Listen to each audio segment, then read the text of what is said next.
Nauwi sa umano'y gang rape ang pakikipagkita ng isang babae sa kanyang textmate sa Santa Maria, Pangasinan. Nilasing daw ng mga suspect ang biktima bago hinalay. Todo tanggi naman ng mga naarestong lalaki. Makibalita tayo kay CJ Turida ng GMA Dagupan. Labis na takot daw ang naranasan ng 20 anyos na babaeng taga San Nicolas, Pangasinan sa kamay ng kanyang textmate at 3 pang lalaki. Base sa reklamo ng babae sa pulis, ginahasa raw siya ng mga lalaki sa isang bahay sa bayan ng Santa Maria. Kinilala ang mga suspect na sina Jason Fabula, Christian Villanueva, Brian Francisco at Richard Esperanza. Lumabas sa investigasyon na nagkayayaang magkita ang biktima at textmate niyang si Fabula. Isinama pa raw ng biktima ang isa niyang kaibigang babae.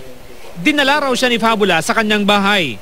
Doon sila nagkayayaang mag-inuman kasama ang 3 kaibigan ni Fabula. Nang malasing, dinala raw sa kwarto ang biktima at doon pinagsamantalahan. Nakatulog naman daw ang kasama ng biktima. Tiyempong nagpapatrolya noon sa lugar ang ilang pulis at narinig nila ang sigaw ng biktima. Doon na siya nailigtas habang nahuli ang mga suspect. Sinabi lang ng isa dito na siya ay ginahasa. Nung andito na sila, sobrang lasing na daw siya eh. Itinanggi naman ng mga suspect ang bintang.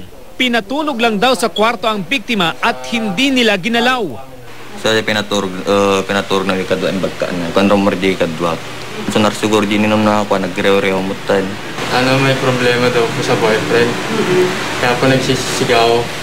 Inimbitahan din sa istasyon ng pulis ang caretaker ng bahay na si Dominador Francisco. Ayon sa kanya, wala siyang alam sa nangyari at hindi rin daw ginahasa ni Numan ang babae. Parang nag-i-iskandalo na, 10 oras na ng gabi. Kaya sabi ko, pauwiin nyo na yan. Hinihintay ngayon ng pulisya ang resulta ng medical exam sa biktima para makumpirma kung totoong ginahasa siya. Nahaharap naman sa reklamong rape ang mga naaresto. CJ Turida, Nagbabalita, Pilipinas.